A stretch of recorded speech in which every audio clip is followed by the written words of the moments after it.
Hello everyone, welcome to the Rajasthan Adda 24/7। Guys कैसे हैं? Hopefully मस्त होंगे, बिंदास होंगे। सीजन चल रहा है स्वतंत्रता दिवस का, तो हर घर तिरंगा, हर मन तिरंगा, हर दिल तिरंगा और मकसद तिरंगा, संकल्प तिरंगा। और इस बार अड्डा 24/7 भी तिरंगा, और इस बार फहराएंगे सिलेक्शन का तिरंगा। ये हमारे हॉस्टल वार्डन के अंदर किसी भी कंडीशन में हमें सिलेक्शन लेना है, लेना है, लेना है ना। तो ये हमारे हॉस्टल वार्डन जिंदाबाद। तो शुरू करते हैं हम लोग। आज मेमोरी की क्वेश्चन आंसर्स कर रहे थे हम लोग, तो उसी कड़ी को आगे बढ़ाते हैं। आइए दोस्तों, मैंने प्राइमरी मेमोरी, सेकेंडरी मेमोरी और साथ ही जितनी भी यूनिट्स थी उन सबको आपके क्लियर करवा दिया है। अब बारी है क्वेश्चन आंसर्स की, है ना। तो चलिए चलते हैं गाइज। आज का पहला क्वेश्चन है, बहुत ही प्यारा सा क्वेश्चन है। पूछा जा रहा है आपके कंप्यूटर में बिल्ड परमानेंट मेमोरी को क्या कहते हैं। देखिए, आपके कंप्यूटर के अंदर जो बिल्ड हो है परमानेंट मेमोरी है, जो नॉन वोलेटाइल के रूप में जानी जाती है बेसिकली। और यही क्वेश्चन पूछा जाता है कि नॉन वोलेटाइल मेमोरी के रूप में कौन सी मेमोरी है वो जानी जाती है। तो देखो, रैम है वो वोलेटाइल है, ये टेम्परेरी मेमोरी के रूप में जानी जाती है, तो ये तो हमारा आंसर होगा नहीं। सीपीयू है वो आपके यहाँ पर क्या है, सेंट्रल प्रोसेसिंग यूनिट है, तो ये तो मेमोरी के रूप में तो है नहीं, ये तो पूरा का पूरा ऑर्गेनाइजेशन है। सीडी रोम है, ये रीड ओनली मेमोरी, यानी कि ये वो इक्विपमेंट है जो कि आपके सीडी को क्या करता है, रीड करने का काम करता है, तो ये भी होगा नहीं। तो करेक्ट आंसर क्या होगा, read only memory is the built in permanent memory in computer. ये प्रोम है, ई प्रोम है, जो कि अल्ट्रावायलेट रेज के द्वारा हम डेटा को उड़ा करके वापस पे हम राइट करते हैं। डबल ई प्रोम है, electrically erasable programmable read only memory. तो करेक्ट आंसर आपका बी आंसर होगा। एक बार सभी गाइज है वो सेशन को लाइक और शेयर कर दीजिए। आज 14 अगस्त है और आज से ही आज़ादियों की जो खुशियाँ हैं काफ़ी समय से हम लोग मना रहे हैं, तो आने वाले समय में हम लोग इसको बहुत अच्छे तरीके से एंजॉय करें। तो उसी कड़ी के अंदर अगला क्वेश्चन, इसे जब आप सेव करते हैं तब कंप्यूटर बंद करने पर भी आपका डेटा यथावत रहेगा। कहाँ पर रहेगा? जब भी आप कंप्यूटर ऑफ करेंगे तो आपका डेटा है वो परमानेंटली स्टोर कहाँ रहेगा, यानी कि गायब नहीं होगा। किस में गायब होता है? प्राइमरी मेमोरी, रैम के अंदर हो जाता है। तो यहाँ पर रैम में तो उड़ जाता है। मदरबोर्ड है वो किसी भी प्रकार की स्टोरेज डिवाइस तो है नहीं, और सेकेंडरी स्टोरेज डिवाइस है, उसके अंतर्गत है जो आपका डेटा क्या रहता है, यथावत रहता है, परमानेंट रहता है। तो करेक्ट आंसर आपका क्या होगा, सी ऑप्शन होगा। हार्ड डिस्क से डिलीट की गई फाइलें कहां पर भेजी जाती है?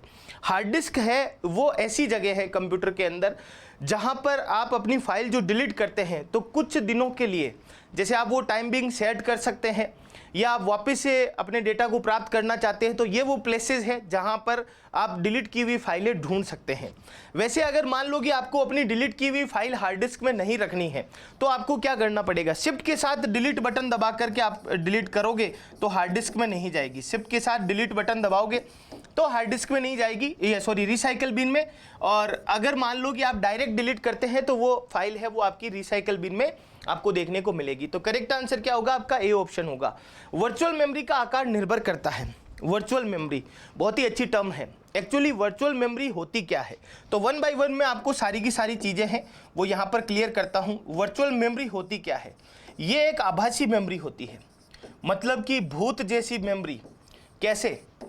ये होती है फिर भी नहीं होती है, नहीं होती है फिर भी होती है, यानी कि ये कोई अलग से मेमोरी नहीं होती है। ये आपके जो कंप्यूटर के अंदर सेकेंडरी स्टोरेज है, परमानेंट स्टोरेज है, यानी कि जो रोम एरिया है आपके, उसी के अंदर है जो एक स्पेशल साइज क्रिएट की जाती है ऑपरेटिंग सिस्टम के द्वारा। यानी कि वर्चुअल मेमोरी है ये ऑपरेटिंग सिस्टम के द्वारा मैनेज की जाती है, ऑपरेटिंग सिस्टम के द्वारा मैनेज की जाती है। और क्यों की जाती है, क्या वजह है, क्या वजह हो सकती है इसकी? तो यहाँ पर एक बार ध्यान से सुनिएगा कि जब रैम फुल हो जाती है, रैम क्या हो जाती है, रैम पूरी तरह से भर जाती है, रैम पूरी तरह से भर जाती है, तो कुछ अनवांटेड डेटा होता है, कुछ अनवांटेड डेटा होता है, अनवांटेड डेटा होता है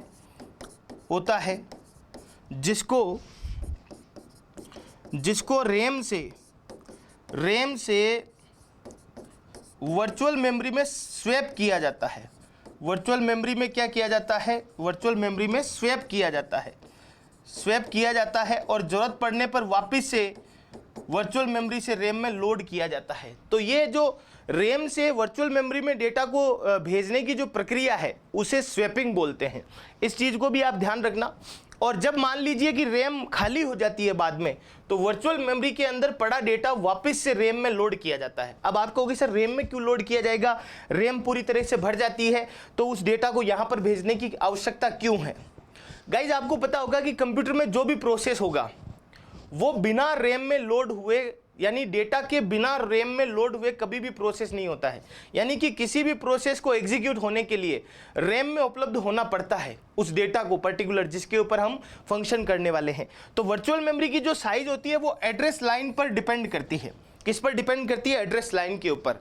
और खास तौर से मैं बताना चाहता हूं कि रैम का 1.5 गुना लगभग, जैसे 4 GB रैम है आपके, तो 6 GB है टोटल, आपके 2 GB एक्स्ट्रा हो जाएगी, वर्चुअल मेमोरी हो जाएगी। यानी रैम अब आपकी रैम का 1.5 गुना बढ़ना है जो वर्चुअल मेमोरी को इंडिकेट करता है यहाँ पर। तो ये क्वेश्चन बहुत ही प्यारा सा था। नेक्स्ट वन है आपके पास में, किस प्रकार की मेमोरी को सामान्यतः टेम्परेरी या वोलेटाइल स्टोरेज कहा जाता है। बेसिकली नाम से ही पता चलता है, रैंडम एक्सेस मेमोरी, जिसको हम रेंडमली कहीं से भी है जो किसी भी डेटा को एक्सेस कर सकते हैं, जिसके द्वारा ये टेम्परेरी है। इसमें जब मान लीजिए कंप्यूटर में पावर ऑफ हो जाता है तो आपका डेटा उड़ जाता है। जैसे आपने कई बार देखा होगा कि आप कॉपी करते हैं, डेटा को कॉपी किया आपने, कॉपी करने के बाद आपने पेस्ट नहीं किया और कंप्यूटर शट डाउन कर दिया, तो वापस से आपका कॉपी किया हुआ डेटा वापस से आप पेस्ट नहीं कर सकते। यानी कि जब से कंप्यूटर स्टार्ट होगा तब से लेकर के पावर ऑफ होगा तब तक ही इसमें डेटा रहेगा रैम के अंदर, और बाकी है जो डेटा क्या हो जाता है आपके उड़ जाता है। तो ये चीज़ आपको ध्यान रखनी है। बहुत ही अच्छा क्वेश्चन बनता है EMRS में। अगर मेमोरी से क्वेश्चन बनता है तो पहला यही वो क्वेश्चन है जो आपसे पूछा जा सकता है। नेक्स्ट वन है, निम्न में से क्लाउड स्टोरेज नहीं है। देखो गाइज आपको यहाँ पर एक छोटी सी चीज़ तो ये माननी पड़ेगी कि मेमोरी के अंदर रैम और रोम और सेकेंडरी स्टोरेज के बाद में अगर जो क्वेश्चन बनेगा वो क्लाउड स्टोरेज से बनेगा।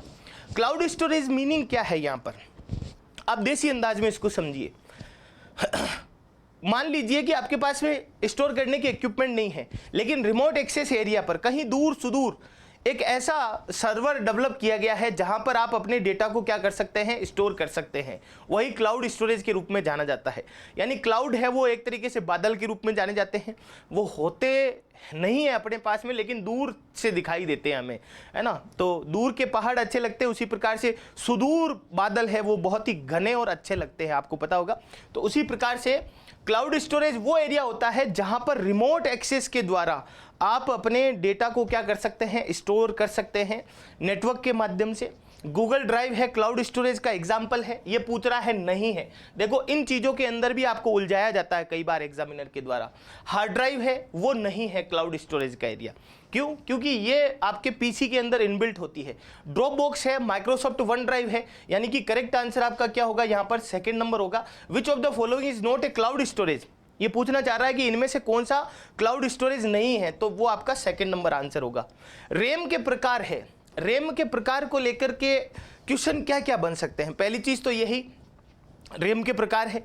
तो रैम के प्रकार है SRM, इसे बोलते हैं static random access memory, DRM dynamic random access memory. और क्या क्वेश्चन बनेंगे इनसे? DRM है जो बार बार क्या होती है, रिफ्रेश होती है। यानी कि वो कौन सी रैम है जिसको बार बार रिफ्रेश होने की आवश्यकता है, तो DRM है। और जो रिफ्रेशिव सर्किट को फॉलो नहीं करती है, SRM है। उसके अलावा DRM के भी पार्ट है SDRAM, synchronize dynamic random access memory, Rambus RAM, RD RAM, DDR RAM, double data rate RAM, इसके DRM के पार्ट है। तो फर्स्ट और सेकंड है वो दोनों ही क्या है, आपके रैम के पार्ट के रूप में जाने जाते हैं, है ना। उसके आगे अगर बात करते हैं तो बहुत ही बढ़िया सा क्वेश्चन आ रहा है। नेक्स्ट वन देखो क्या बोल रहा है, रीड ओनली मेमोरी की कौन सी विशेषता इसे उपयोगी बनाती है। Read only memory, read only memory का यहाँ पर मतलब क्या होगा? रीड ओनली मेमोरी का मतलब है कि रोम से, रोम के अंदर कौन सी उपयोगिता पाई जाती है। रोम इंफॉर्मेशन को आसानी से अपडेट किया जा सकता है। देखो रोम इंफॉर्मेशन को आसानी से अपडेट नहीं किया जा सकता। प्रोम है तो उसमें आप आसानी से अपडेट नहीं कर सकते। पहली बात है कि प्रोम में तो आप अपडेट ही नहीं कर सकते। दूसरी बात है EEPROM है तो erasable programmable read only memory है, तो वो अल्ट्रा वोयलेट रेस से होती है तो लंबा टाइम लगता है, और इलेक्ट्रिकली इरेजेबल उसमें भी टाइम लगता है। तो B ऑप्शन कह रहा है रोम में डेटा नॉन वोलेटाइल होता है। यानी कि लाइट जाने पर भी आपका डेटा उपस्थित रहेगा, बिजली बंद होने के पश्चात भी ये रहता है। तो बी अच्छा ऑप्शन है। अभी आगे देखते हैं, रोम बड़ी मात्रा में सस्ता डेटा उपलब्ध कराता है, नहीं जी। रोम चिप अलग अलग ब्रांड के कंप्यूटर में आसानी से बदले जा सकते हैं। तो देखो जी, सबसे जो गुड आंसर जा रहा है आपका बी ऑप्शन जा रहा है। बी बोल रहा है data in a ROM non volatile that is remain in the even without electricity. Electricity के बिना भी आपके डेटा है वो रोम में उपस्थित रह सकता है यहाँ पर। तो बहुत ही प्यारा सा क्वेश्चन था। ऑप्टिकल डिस्क, ऑप्टिकल डिस्क का बहुत ही अच्छे अच्छे क्वेश्चंस बनते हैं, ध्यान से सुनना, आप सुनना बड़े गौर से। ऑप्टिकल डिस्क में सीडी है तो कॉम्पैक्ट डिस्क बोलते हैं इसे, डीवीडी है तो डीवीडी को digital video disc, digital versatile disc. मेरी जो प्रीवियस क्लास है उसमें फुल फॉर्म सारी बताई है, आज रिकॉल करवा रहा हूँ। ब्लू रे डिस्क, ये सारी की सारी ऑप्टिकल डिस्क के रूप में जानी जाती है। इसमें एक टर्म होती है, देखो एक टर्म होती है, जैसे सीडी को लेकर के बता रहा हूँ, सीडीआर, CDRW और CD रोम। तो CD रोम होती है, ये तो वो इक्विपमेंट है जहां पर CD को, या DVD रोम अगर यहां पर लिख दूं मैं, तो ये तो वो इक्विपमेंट है जहां पर CD या DVD डिस्क को क्या किया जाता है, रीड किया जाता है, सिर्फ रीड ही किया जाता है। CDR का मतलब क्या है, CDR का मतलब है रिकॉर्डेबल, R का मतलब यहां पर रिकॉर्डेबल होगा। CDRW तो यहां पर रीराइटेबल होगा। CDR का मतलब यहां पर क्या होगा, रिकॉर्डेबल, रिकॉर्डेबल, और RW का मतलब क्या होगा, रीराइटेबल, रीराइटेबल के रूप में जाना जाता है इसे। अब मैं DVDR लगा दूं तो भी वो DVD, डिजिटल वीडियो या डिजिटल वर्सेटाइल डिस्क, रिकॉर्डेबल के रूप में जानी जाएगी। DVDRW लगा दूं तो वो भी आपके डिजिटल वर्सेटाइल डिस्क, रीराइटेबल के रूप में जानी जाएगी। तो ये टर्म आपको ध्यान रखनी है। बाकी इनकी कैपेसिटी के बारे में CD के को लेकर के पूछा जाता है। CD की जो कैपेसिटी है वो 250 MB, ये जो छोटी CD आती है जो सॉफ्टवेयर के अंदर यूज ली जाती है, 250 MB से लेकर के 680 MB तक है वो CD की साइज को यहाँ पर मापा जाता है। नेक्स्ट वन है TB। अब इस TB के अंदर जो फुल फॉर्म पूछते हैं ना, तो जल्दबाजी के अंदर स्टूडेंट हमेशा गलती करते ही हैं, और उनमें से आप भी हो सकते हैं। अपने मन में झांक करके देखिएगा कि आपने इसमें से क्या आंसर लगाया है। देखो टिपिकल बिट तो और आपके टिपिकल बाइट तो कोई नहीं लगाएगा, लेकिन फिर तीसरा आता है टेरा बिट। इसके ऊपर आप आंसर जरूर लगाओगे। कई सारे साथी होते हैं जनरली लगा देते हैं जो कंप्यूटर फील्ड से नहीं होते हैं। टेरा बाइट होगा इसका, है ना। बिट और बाइट को लेकर कई बार विद्यार्थी है वो कंफ्यूज हो जाते हैं, है ना। तो ये ध्यान रखना, टेरा बाइट से जो बड़ी मेमोरी कैपेसिटी है वो कौन सी है आपके यहाँ पर, पेटाबाइट है, ये ध्यान रखिएगा। तो करेक्ट आंसर होगा डी ऑप्शन 1YB। इस क्वेश्चन को लेकर के भी कई बार है जो स्टूडेंट मेमोरी साइज को लेकर कंफ्यूज होते हैं। Y है वो अल्फाबेट के अंदर Z से छोटा है, लेकिन मेमोरी के अंदर Z से बड़ा है। यानी कि मैं आपको बताना चाहता हूं 1YB इक्वल टू 1024 यानी 1024 जेटाबाइट, है ना। यहाँ पर करेक्ट आंसर 1 होगा। तो मैं पूरी की पूरी चीज़ें हैं जो यहाँ पर बताना चाहता हूँ। सबसे छोटी जो आपके मेमोरी साइज है वो है बिट। बिट से बड़ी कौन सी है आपके निबल। निबल से बड़ी कौन सी है आपके बाइट। बाइट से बड़ी कौन सी है आपके किलोबाइट। किलोबाइट से बड़ी कौन सी है मेगाबाइट। मेगाबाइट से बड़ी कौन सी है गीगाबाइट। गीगाबाइट से बड़ी है आपके टेराबाइट। टेरा से बड़ी पेटा, PE एक्सा। एक्सा से बड़ी आपके जोटा, जेटा बोलते हैं, मैं जोटा बोलता हूँ। और ये है योटाबाइट। योटा से बड़ी ब्रोंटो, और ब्रोंटो से बड़ी आपके जियोप। तो यहाँ पर ये ध्यान रखना कि 1024 ZB is equal to 1YB। 1024 ZB is equal to 1YB है वो आपका करेक्ट आंसर होगा। नेक्स्ट वन है आपके पास में स्थायी मेमोरी क्या है। स्थायी मेमोरी के रूप में किसे जाना जाएगा यहाँ पर। स्थायी मेमोरी रोम है, रैम है, केस है, रजिस्टर है। देखो ये जो तीनों की तीनों मेमोरी है ये आपके अस्थायी है, टेम्परेरी मेमोरी के रूप में जानी जाती है, अस्थायी मेमोरी के रूप में जानी जाती है तीनों की तीनों। और यहाँ पर स्थायी मेमोरी के रूप में कौन जाना जाएगा, रोम जाना जाएगा।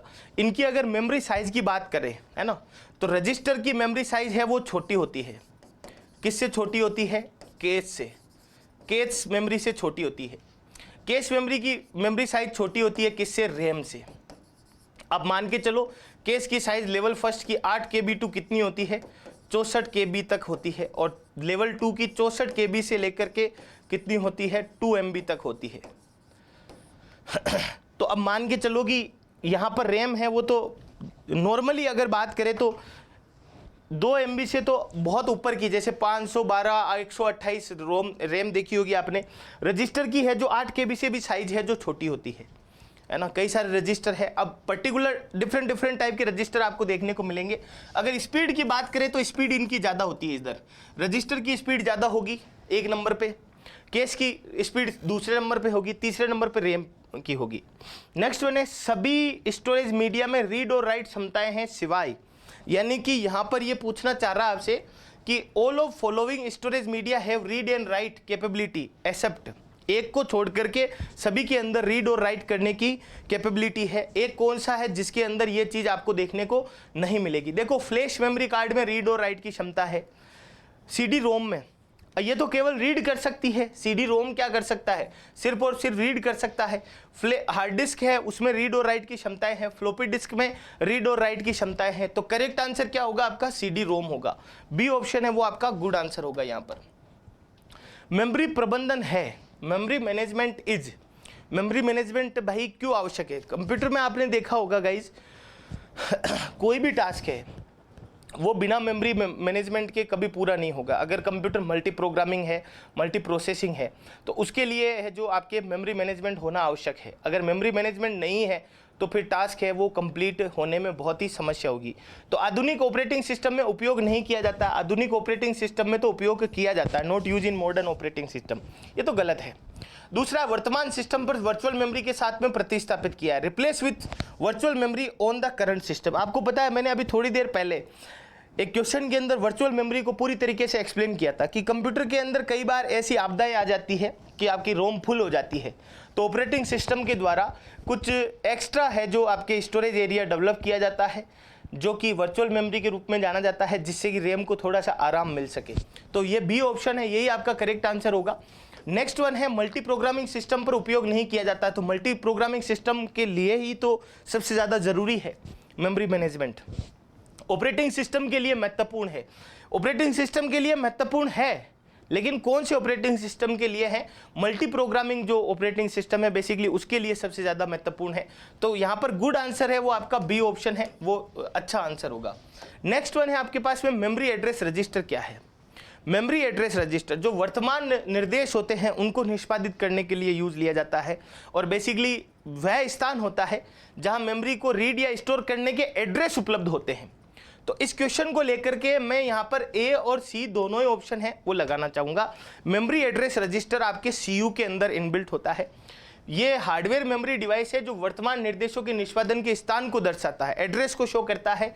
ये वह स्थान है जहाँ पर मेमोरी को रीड या स्टोर करने के एड्रेस है वो बेसिकली आपको देखने को मिलेंगे जो करंट समय में क्या हो रहे हैं, एग्जीक्यूशन हो रहे हैं। तो कई जगह आपके उत्तर ए देखने को मिलेगा, कई जगह सी, लेकिन सी को थोड़ा मॉडिफाई कर देते हैं, यहाँ पर एड्रेस लगा देते हैं, तो आपका करेक्ट आंसर हो जाएगा। ठीक है, नेक्स्ट वन है कंप्यूटर की वह स्थायी मेमोरी जिसे अल्ट्रावायलेट किरणों के द्वारा मिटाया जा सकता है। देखो नाम आ रहा है स्थायी मेमोरी, कंप्यूटर के अंदर स्थायी मेमोरी कौन सी है आपके, रैम तो है ही नहीं जनाब। रैम तो क्या है, अस्थायी मेमोरी है, वोलेटाइल मेमोरी के रूप में जानी जाती है।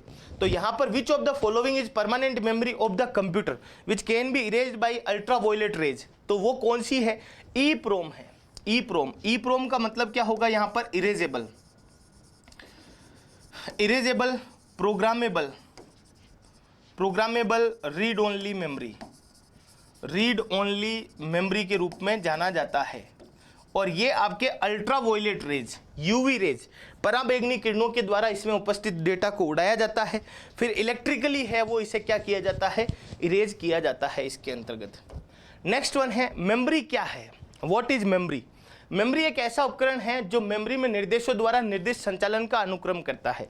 वह उपकरण जहां सूचना संग्रहित की जाती है, निर्देशों का एक अनुक्रम है। क्या है, a device that perform sequential operation specify instruction in memory is the device where information store. देखो वही है कि मेमोरी के अंदर डेटा को सिर्फ आप स्टोर करोगे, ऐसा नहीं है कि आप बेसिकली निर्देशों का निर्देश संचालन का अनुक्रम करेगा, नहीं। मेमोरी के अंदर आप डेटा स्टोर करो, आप परमानेंट स्टोर करना चाहते हैं तो रोम का उपयोग लीजिए, आप मान लीजिए टेम्परेरी यूज करना चाहते हैं रैम का। और मेमोरी वो जगह है जहाँ पर डेटा उपस्थित होकर के एग्जीक्यूशन के लिए भेजा जाता है, या मेमोरी खुद है जो एग्जीक्यूशन के लिए क्या करती है, प्रयास करती है। नेक्स्ट वन है गूगल ड्राइव किसका उदाहरण है।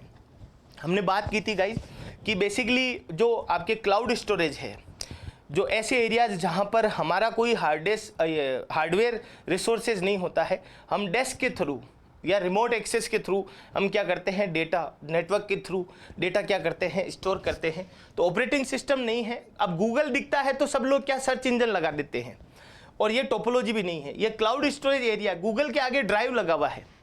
तो खाली गूगल होता तो आप यहाँ पर सर्च इंजन लगा सकते थे। तो क्लाउड स्टोरेज एरिया के रूप में बेसिकली इसे जाना जाता है। नेक्स्ट वन है 4 बिट किसके बराबर होती है। थोड़ी सी यहाँ पर मैं आपकी मेमोरी को लेकर के कैलकुलेशन अच्छी करना चाहता हूँ। एक बार सभी साथी लाइक कर दीजिए यार सेशन को, और अपने दोस्तों के साथ में भी शेयर कीजिए। इतने अच्छे अच्छे कॉन्सेप्ट और इतने अच्छे अच्छे क्वेश्चंस आपको कहाँ पर देखने को मिलेंगे, सबसे बड़ी चीज़ तो ये। तो सबसे पहले तो बात करते हैं कि एक जो बाइट होती है आपके पास में, एक बाइट होती है, उसमें 8 बिट होती है, 8 बिट्स होती है। आपको पता होगा कि एक निब्बल होता है, एक निब्बल होता है, उसके अंदर कितनी होती है, 4 बिट्स होती है। तो मैं यहाँ पर यह भी लिख सकता हूँ कि एक बाइट कहो, 8 बिट्स कहो या 2 निब्बल कहो, एक ही बात है। ये चीज़ आपको ध्यान रखनी है, एक तो मोस्ट इंपॉर्टेंट थिंग है ये। दूसरी चीज़ यहाँ पर पूछा है 4 बिट, तो 4 बिट है वो किसके बराबर होंगे, एक निब्बल के बराबर होंगे जनाब। आपसे पूछ ले कि 2 निब्बल किसके बराबर होगा, तो 1 बाइट के बराबर होगा। कई बार इस चीज को लेकर के घुमाया फिराया जाता है, तो आपको इस जगह घूमना फिरना बिल्कुल भी नहीं है। नेक्स्ट वन है फ्लैश ड्राइव क्या है, what is flash drive. Flash drive है वो फंक्शन है या सेकेंडरी मेमोरी है या प्राइमरी मेमोरी है या कैमरा है। देखो फ्लैश होता जरूर है कैमरे में, लेकिन ड्राइव लगा हुआ है यहाँ पर, तो कैमरा तो करेंगे नहीं। प्राइमरी मेमोरी के अंदर कौन कौन आता है, एक तो रैम आता है और उसके अलावा कौन आता है, रोम आता है। फंक्शन ये है नहीं। सेकेंडरी मेमोरी है, और ये आपने देखा होगा कि जो फ्लैश मेमोरी है सेमीकंडक्टर मेमोरी के रूप में जानी जाती है। आजकल के जो करंट मोबाइल आते हैं उसमें भी फ्लैश रोम का उपयोग किया जाता है। आपसे पूछ ले कि जो मोबाइल आते हैं उसमें किसका इस्तेमाल किया जाता है, तो मोबाइल फ़ोन, जो सेल फ़ोन होते हैं, यहाँ पर जो सेल फ़ोन है या फिर आपके टैबलेट है या फिर क्या है आपके टैबलेट्स है ना, इन सब में किसका उपयोग किया जाता है, फ्लैश रोम का उपयोग किया जाता है, फ्लैश रोम का उपयोग किया जाता है। नेक्स्ट वन है कैश मेमोरी की सीमाएं। सबसे पहली चीज़ तो ये आती है कैश मेमोरी होती क्या है, तो कैश मेमोरी है वो एक छोटा बफर स्टोरेज एरिया है। What is cache memory, small buffer area, एक छोटा बफर एरिया के रूप में, बफर एरिया के रूप में बेसिकली जाना जाता है। ये अस्थायी है, टेम्परेरी है।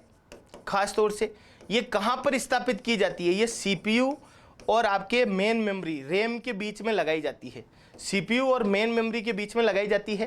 कैश मेमोरी की स्टोरेज कैपेसिटी कितनी रहती है, स्टोरेज कैपेसिटी कितनी होती है, तो इसमें 2 प्रकार की कैश होती है। एक तो होती है लेवल 1, तो लेवल 1 की होती है 8 KB से लेकर के 64 KB तक, और एक होती है लेवल 2, एक होती है लेवल 2 जिसकी होती है 64 KB से लेकर के आपके 2 MB तक।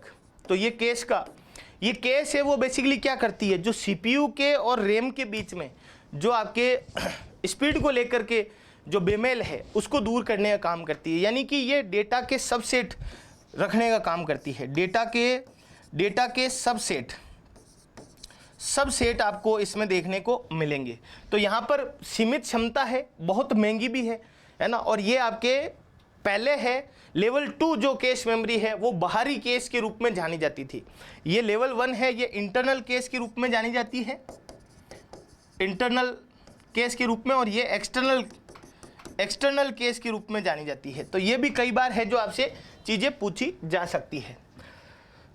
नेक्स्ट वन है आपके पास में 0 और 1 के स्ट्रिंग को क्या कहते हैं। 0 और 1 के स्ट्रिंग को तो वैसे करेक्ट अगर मैं आंसर दूं यहाँ पर तब तो वो आपके बिट के रूप में जाने जाएंगे, लेकिन यहाँ पर बिट्स है वो आपको दिखाई नहीं दे रहा है, तो बाइट है जो आप यहाँ पर आंसर लगा सकते हैं। डी ऑप्शन आपको करेक्ट आंसर लगा सकते हैं। नेक्स्ट वन है आपके पास में 2 बाइट मेमोरी में कितने बिट होते हैं, how many bits are there in 2 byte memory. देखो अभी मैंने बताया था कि 1 बाइट में कितने बिट होते हैं, 8 बिट होते हैं। 1 बाइट में 8 बिट्स होते हैं। आपसे पूछ लिया कि 2 बाइट में कितने बिट्स होंगे, तो भाई 8 का दुगुना कितना हो जाएगा, 16 बिट्स हो जाएगा। 3 बाइट में कितने बिट्स होंगे, तो 3 बाइट में आपके 24 बिट्स हो जाएंगे। तो इस प्रकार से आप कैलकुलेशन को आगे ले जा सकते हैं। तो यहाँ पर 2 बाइट में कितने होते हैं, 16 बिट्स होते हैं। कितने होते हैं, 16 बिट्स है, वो आप यहाँ पर करेक्ट आंसर लगा सकते हैं। बहुत ही बढ़िया। नेक्स्ट वन है 1 बिलियन बाइट मेमोरी किसके समतुल्य होती है। 1 billion byte of memory is equal to, 1 billion byte है वो किसके इक्वल होगी, तो 1 बिलियन बाइट है ना, 1 मिलियन बाइट, 1 बिलियन बाइट है वो किसके बराबर होगी, गीगाबाइट के बराबर होगी। और उसके अलावा अगर मेगाबाइट की बात करें तो 1 million byte, 1 million byte memory के रूप में जानी जाती है। तो इन दोनों को भी आप साथ में लेकर के जरूर चलें। बहुत ही अच्छे अच्छे कॉन्सेप्ट है जो यहाँ पर आपको देखने को मिल रहे हैं। ऑक्सिलरी मेमोरी को अन्य किस नाम से जाना जाता है। देखो सर, मेमोरी के अंदर तो आपने 3 ही चीज़ें बताई, थोड़ा सा मैं आपको चीज़ें बताता हूँ मेमोरी को लेकर के। तो देखो, मेमोरी के अंदर 2 ही चीज़ें होती है, एक तो होती है प्राइमरी मेमोरी, इसको ही मेन मेमोरी के रूप में बोलते हैं। ये इसमें कौन से होते हैं, एक तो रैम होता है और दूसरा कौन सा होता है, रोम होता है। दूसरी होती है आपके सेकेंडरी मेमोरी, इसे ही ऑक्सिलरी मेमोरी बोला जाता है। ये बेसिकली स्टोरेज के लिए यूज ली जाती है। अब कैश क्या है, कभी आपसे पूछ ले कि कैश मेमोरी क्या है, तो कैश मेमोरी को स्पेशल मेमोरी के रूप में जाना जाता है। कैश मेमोरी को स्पेशल मेमोरी के रूप में यहाँ पर क्लासिफाइड किया गया है, यानी कि टेम्परेरी मेमोरी में भी स्पेशल मेमोरी को काउंट किया जाता है यहाँ पर। तो यहाँ पर ये आपको देना है द्वितीयक, जो सेकेंडरी मेमोरी है उसे आप ऑक्सिलरी मेमोरी के रूप में यहाँ पर जानते हैं। नेक्स्ट वन है आपके पास में, सबसे बड़े से छोटे क्रम में निम्न में से कौन सा सही है। देखो गाइज, इस टाइप का क्वेश्चन कई बार बड़े से छोटे, छोटे से बड़े के अंदर आपको पूछा जाता है। तो सबसे बड़े से, यानी कि ये वाला बड़ा होना चाहिए, ये वाला बड़ा होगा और ये वाली साइज है ये क्या होगी, आपके छोटी होगी, है ना। तो आप देखो, केबी से बड़ा कौन होता है, एमबी होता है, तो ये तो गलत हो गया। केबी से बड़ा एमबी, एमबी से बड़ा जीबी होता है, ये गलत हो गया। यहाँ एमबी से बड़ा क्या होता है, जीबी, ये गलत हो गया। केबी से बड़ा एमबी, एमबी से बड़ा जीबी और जीबी से बड़ा टीबी होता है। तो बड़े से छोटे की तरफ चलते हैं तो टीबी से छोटा जीबी, जीबी से छोटा एमबी और एमबी से छोटा केबी होता है। तो करेक्ट आंसर आपका क्या होगा, यहाँ पर डी ऑप्शन होगा, गुड आंसर। नेक्स्ट वन है और ये अंतिम क्वेश्चन है, कैश मेमोरी का प्रयोग किया जाता है। और अच्छा क्वेश्चन है, बहुत ही प्यारा क्वेश्चन है, ध्यान देना। स्थायी भंडारण के लिए नहीं, क्योंकि ये कैसा है, आपके अस्थायी है। ये कैसा है, अस्थायी है, अस्थायी के रूप में जाना जाता है। मेमोरी व प्रोसेसर के बीच गति अवरोधक को दूर करने के लिए, बिल्कुल यहां पर मैंने आपको बताया था, to remove the speed barrier between memory and processor. यानी प्रोसेसर कौन, सीपीयू, सीपीयू के कौन अंदर कौन होंगे, रजिस्टर, और यहां पर मेमोरी कौन सी, रैम, मेन मेमोरी कौन सी, रैम। तो इन दोनों के बीच में स्पीड को लेकर के प्रॉब्लम रहती है। सीपीयू है वो हाई स्पीड के अंदर डेटा को एग्जीक्यूट करता है, रैम उस स्पीड से डेटा दे नहीं पाती है, इसलिए दोनों के बीच में यहाँ पर किसको प्रतिस्थापित किया जाता है, कैश मेमोरी को प्रतिस्थापित किया जाता है। आपके मोबाइल के अंदर भी कैश मेमोरी है वो आपको देखने को मिलेगी। तो बहुत ही प्यारे से क्वेश्चन थे। अब मैं आपको ये बताना चाहता हूँ कि एक और मेरा शो चलता है इसके अंदर, जो चलता है टॉप 20 क्वेश्चन, टॉप 20 सीरीज का एक शो और चलता है, 2:40 पे बेसिकली टाइम है उसका, और वो बेसिकली आईसीटी के लिए ही है। और उसके अंदर आपके 20 क्वेश्चन है वो इंपॉर्टेंट, कम समय के अंदर हम लोग करते हैं। तो उस सेशन में भी आप जुड़ सकते हैं प्रैक्टिस के लिए। अगर आपको कंप्यूटर है वो बहुत अच्छे से सीखना है, समझना है, और इस बार हॉस्टल वार्डन के अंदर सिलेक्शन लेना है, तो मैं आपको गुरुकुल बैच है वो रिकमेंड करता हूं। गुरुकुल बैच के लिए आपको क्या करना पड़ेगा गाइज, एक बार ध्यान दीजिएगा। गुरुकुल बैच के लिए आपको जाना पड़ेगा, अड्डा 24/7 की मोबाइल एप्लीकेशन आपको डाउनलोड करनी पड़ेगी, ठीक है। अड्डा 24/7 की मोबाइल एप्लीकेशन जैसे आप डाउनलोड करेंगे और स्टेट एग्जाम में आप जाएंगे, ऑल कोर्सेज के अंदर स्टेट एग्जाम में अगर आप जाते हैं तो राजस्थान दिखेगा, ईएमआरएस दिखेगा, और आज ईएमआरएस के ऊपर है जो आपके छूट भी चल रही है। देखो जी, ईएमआरएस के कौन कौन से बैच है, गुरुकुल बैच है हॉस्टल वार्डन के लिए, ये 698 रुपये कम हो जाएंगे, अभी मैं बताऊंगा कैसे कम होंगे। अकाउंटेंट का भी है आपके बैच, गुरुकुल 2.0 बैच, जो कि 21 अगस्त से शुरू होने वाला है, इसमें भी आप बहुत अच्छे से स्कोर कर सकते हैं। पराक्रम बैच है वो लैब असिस्टेंट के लिए है, डबल वैलिडिटी आज दिख रही है। अगर गुरुकुल पुराने वाले में आप जुड़ते हैं तो यहां पर कूपन कोड आपको कौन सा लगाना है, Y400R, आपको लगाना है Y, फिर उसके बाद में क्या लगाना है 400, और फिर उसके बाद में क्या लगाना है R अप्लाई करेंगे तो देखो 682 रुपए के अंदर आप क्या कर सकते हैं, इस बैच को ग्रेब कर सकते हैं। कूपन कोड है Y400R, ये प्रोमो कोड है। जैसे आप कोइंस का यूज करेंगे तो और आपको डिस्काउंट मिलेगा, और बिना किसी देरी के आज ही ज्वाइन करें और कल से अपनी सुव्यवस्थित ढंग से क्लासें लीजिए। बहुत ही अच्छा कंटेंट, बहुत ही अच्छी PDF नोट्स, उसके अलावा आपके क्वेश्चन की सामग्री है वो आपको इस बैच के अंतर्गत मिलने वाली है। तो all the very best, thank you guys, और बाय बाय, टेक केयर। और एक बार फिर से आपको इस 15 अगस्त की स्वतंत्रता दिवस की ढेर सारी शुभकामनाएं। Thank you.